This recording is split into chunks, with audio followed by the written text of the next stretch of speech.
Toyota and Tesla once worked together to create the RAV4 EV. There were two generations and then Toyota and Tesla parted ways. But now Toyota is considering Tesla the benchmark. So today we're going to break down this interview between Ted Ogawa, who's the CEO of Toyota North America, as well as Automotive News, who sat down with them on a video conference. Grab your snacks and drinks, buckle up. We got a lot to talk about.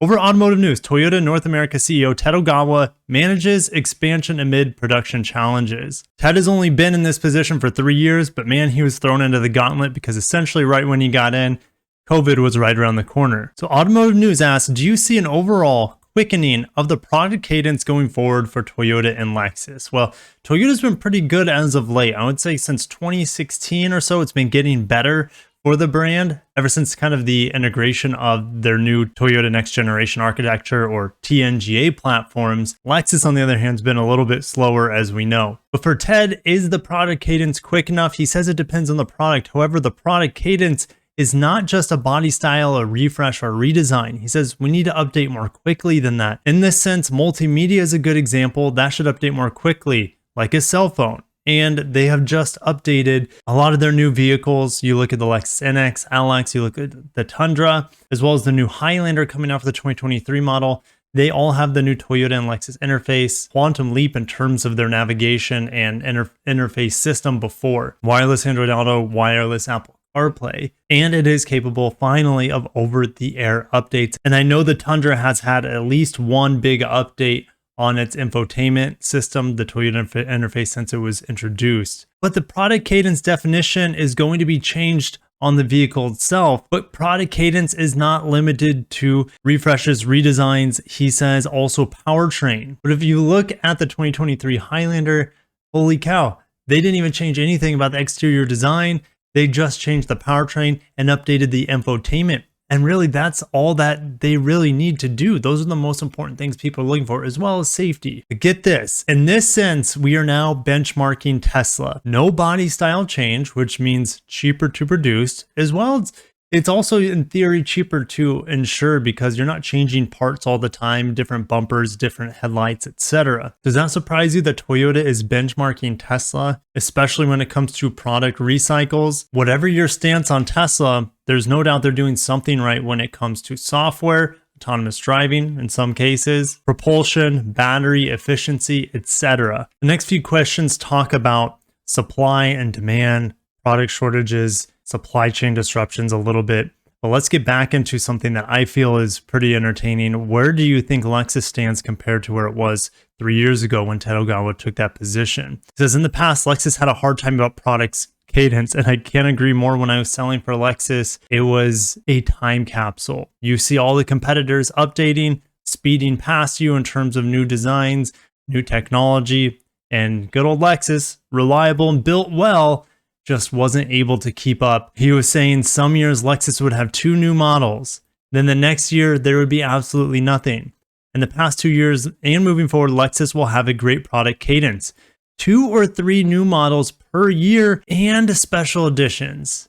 Not or special editions, and that's incredible. So, I mean, if we look at what we've had this past year, we've had the new NX, we've had the new LX, we have the new RZ, we have some refreshes in there, UX refresh, ES refresh. We have the new IS, which if you want to throw, I mean, there's a lot that's happened in the Lexus last few years, especially the last 2 years. And if we look going forward, yeah, we have the RZ finally available later this year. And then the new RX is being revealed less than a week at the time of this recording. And if you're new to the channel, make sure to stay tuned and subscribe because I will be giving you guys up-to-date coverage, not only of the new RX, but of all the new Toyota and Lexus products being unveiled at HQC 2022 in just a few weeks in Plano, Texas. He's saying the biggest challenges are keeping the factories running, making sure production is somehow keeping up with all the supply issues, and the need to meet electrification. That's the other big issue that they're running into. He says dealers keep asking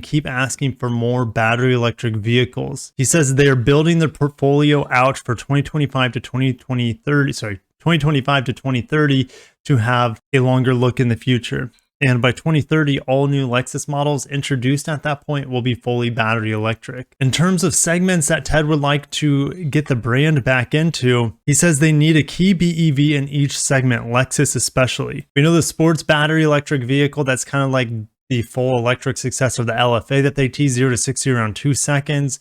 But that won't come until solid state batteries. So we're still a long ways away from having a key BEV in each segment.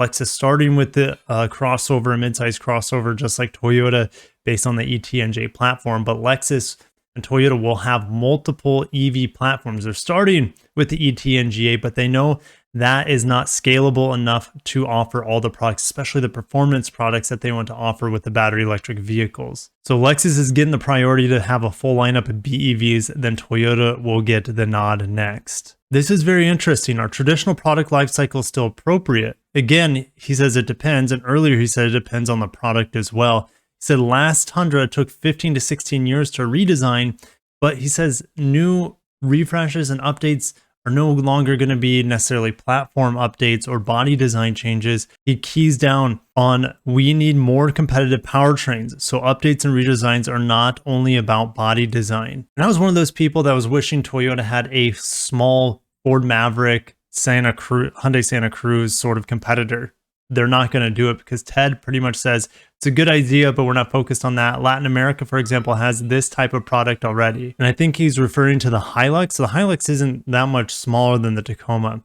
He says he's interested in hearing what happens in that segment. However, he thinks the Tacoma can cover that area. So there's not going to be an entry-level Toyota pickup truck, even though a lot of people would be interested in it. This is a great question. Toyota has a long history of partnerships, including holding stakes in Mazda and Subaru, as well as cooperating with Tesla a decade ago.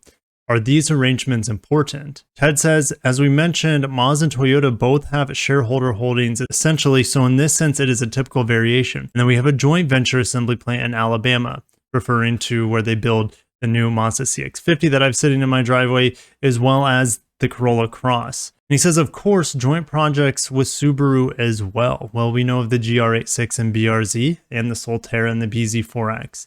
But he says, in the case of batteries, our battery plant is 100% Toyota.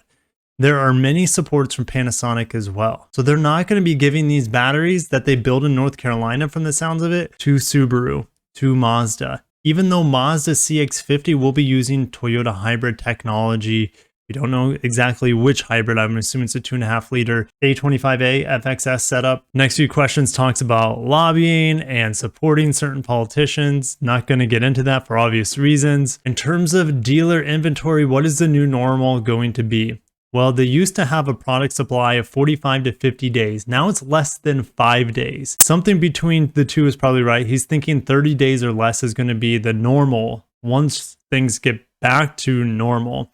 We're 2020, or at least 2 to 3. I would say we're 2 to 3 years away from inventories getting back to 30 days supply for dealers. We're switching gears over to Motor One. Alfa Romeo sets Lexus's quality benchmark for new products. Lexus holds the key for the quality in the industry, at least in the luxury industry. They're the most reliable, the most durable vehicles. They last the longest, least expensive to maintain and own as well. And Alfa Romeo CEO Jean-Philippe Imparato, during a recent interview with Automotive News Europe, says, my quality benchmark is Lexus going forward. He went on to mention, I want to be sure that the Tonale's quality was perfect from day one, but also that we offered a state-of-the-art connectivity and user interface. Well, Lexus now has that state-of-the-art connectivity and user interface. Previously, they didn't. They've always been the leader since they came onto the map in the late 80s, early 90s with perfect build quality. Well, I'm not going to say perfect, but industry-leading build quality out of the factory. I've actually seen instances where Lexus vehicles didn't have perfect build quality, but I'm not going to talk about that too much. Switching gears again, I guess we're in third gear now. Japan automakers boost R&D spending even as profits slow. This is going to blow your mind, guys, how much the Japanese automakers are spending on their vehicles with this graph right here. Toyota is setting a record for single year spending, just under $10 billion at $9.27 billion for research and development. The R&D budget is 47% of their operating profit. And They're selling, of course, over 10 million vehicles, or they're expected to this year. Honda is spending a crap ton as well. They're a much smaller company, producing less than half as Toyota, but their budget for R&D is extremely high. Honda has the most aggressive strategy for electrification, so they're going to have to spend a ton of money in the near term to make that electric dream a physical reality. They're spending more on research and development than they're actually making in profit, 104%. Nissan is spending more than twice as much as they're making in profit on research and development. But luckily for Nissan, they're actually in the black this year. It's been a struggle ever since Carlos Ghosn kind of left the company in shambles, or you could say the company fell apart once he left. However you want to look at it, Nissan didn't do well once he was removed from the scene, and they're finally starting to make money again. But they're reaching into their cash to make sure that electrification is going to be solid for them in the future. Mazda, a tiny company, even though Toyota could help Mazda, it doesn't look like they're going to. Remember, Toyota and Mazda don't share anything in terms of products right now. The exception will be, like I said earlier, the CX-50 could be using a Toyota hybrid system, and they share a manufacturing plant. In terms of technology, for the most part, doesn't look like they're going to be the same company, spending tons of money in separate ways. Mazda with over $1.5 billion spend. Subaru, owned 20% by Toyota, is spending only 60% of their operating profit. Very Toyota-ish of them. And you got to realize Subaru is much more closer to an absorption of Toyota than Mazda is. Mazda's only owned by Toyota like 4 to 5%. So I think that's why we see these huge differences in the companies. And Subaru is a much more conservative company like Toyota. And I would even say Subaru might be more conservative than Toyota at this point. Mazda, on the other end, is always trying to push the envelope when it comes to technology and design. Can't wait to drive and give you guys a review of the CX-50 in the driveway. And Mitsubishi, one of the smallest companies out of Japan making vehicles. There's also Suzuki and Isuzu, which we don't get here, at least that are not commercial vehicles or motorbikes and things like that. But anyways, Mitsubishi spending still over their operating profit, 113%, or $836 million. We're on to the next gear. I think we're in fourth gear at this point. Toyota is cutting production massively in May and June here. The global production plan for June is approximately 850,000 units, 250 of those coming from Japan and the rest elsewhere. Due to the semiconductor shortages, they've adjusted their production plan by tens of thousands of units globally from the number provided to our suppliers at the beginning of the year. And this is largely due to parts supply shortages caused by the lockdowns in Shanghai, and they have decided to suspend operations in May and June. So this big graph here is giving us all the suspensions and vehicles. So if you're looking for a specific vehicle, it's going to get even more difficult to get your hands on it.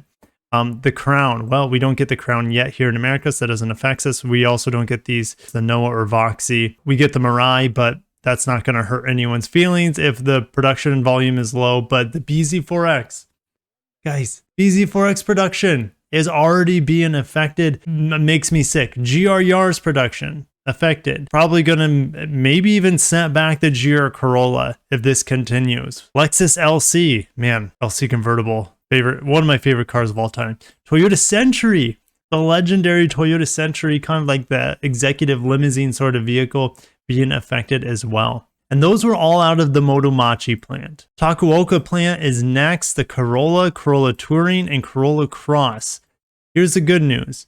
Well, we don't get the Corolla Touring here stateside, unfortunately. That's kind of the wagon, beautiful looking thing that I would love to have. We don't get it. It comes in all-wheel drive too.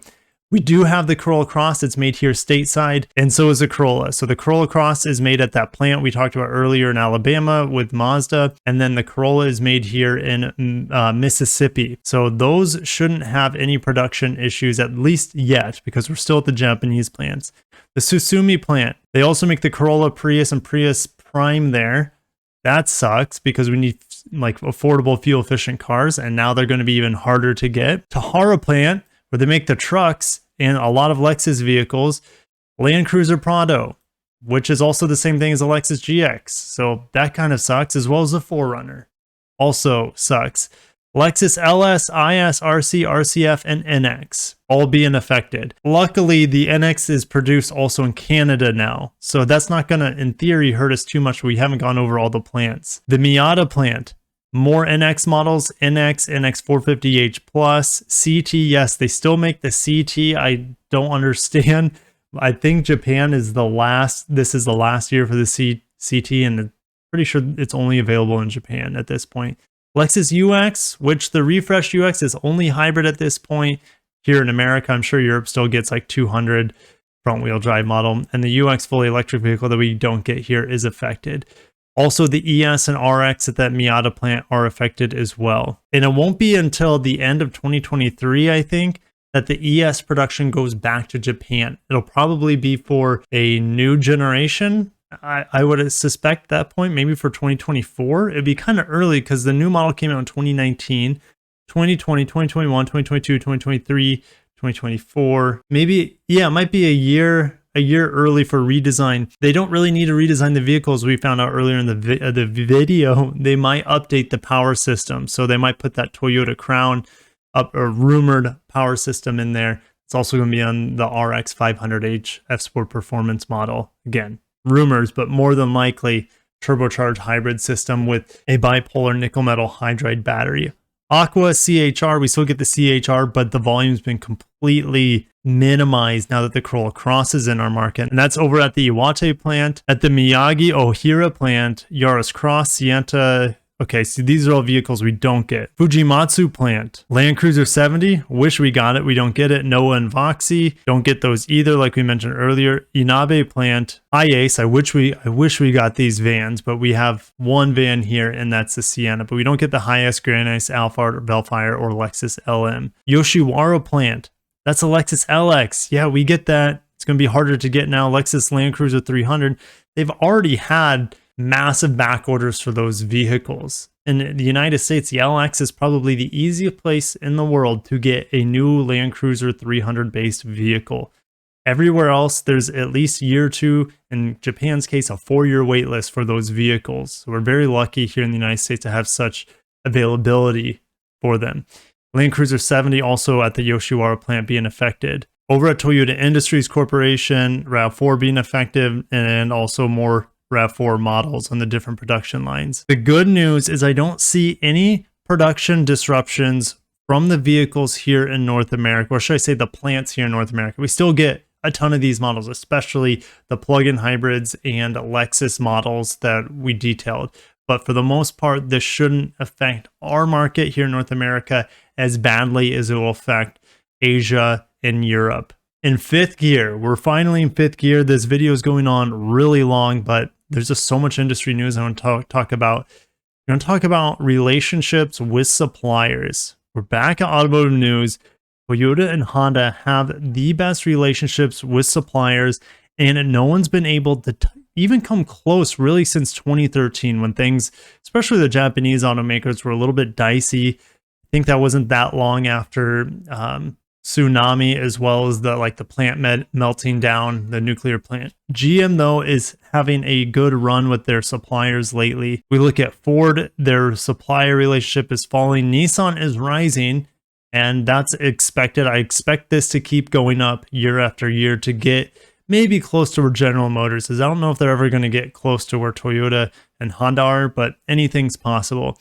And then Stellantis is way here at the bottom. They're having a lot of issues, a lot of turnover. They're putting they're expecting a lot of the raw material costs to just go towards the suppliers and not have those prices be affected by Stellantis companies. So their relationship with suppliers is tanking, and it's even probably a better reason to maybe try to stay away from those cars if possible. Now, most of you guys watching this channel, you know that I mainly cover Japanese and Korean cars. You're not going to see any Korean cars on this list. Not sure why. It's probably because most of their suppliers are inside Korea. And I would suspect they have a very, very close relationship with those suppliers. And they probably even own outright a lot of those suppliers, or at least a huge portion. Why is this important to have a good relationship with the supplier? Well, less things will be lost in translation. There's better communication. and that should allow for better quality products, more timely products, first priority with those products for those automakers as well. But I know that was a ton of news today. I typically don't make videos this long. I don't expect your guys' attention span to be that long. I rarely watch videos that are as long as this one. But if you have made it along this entire video, haven't smashed the like button, I would appreciate that. Subscribe and hit the bell icon to make sure that you don't miss any of my hands-on coverage and news updates from HQ Confidential here in the first week of June when I go to Plano, Texas to give you guys that coverage. But I'll check you in the next video. Thank you so much for watching. Take care of yourselves and the ones around you. Have a wonderful day and peace out.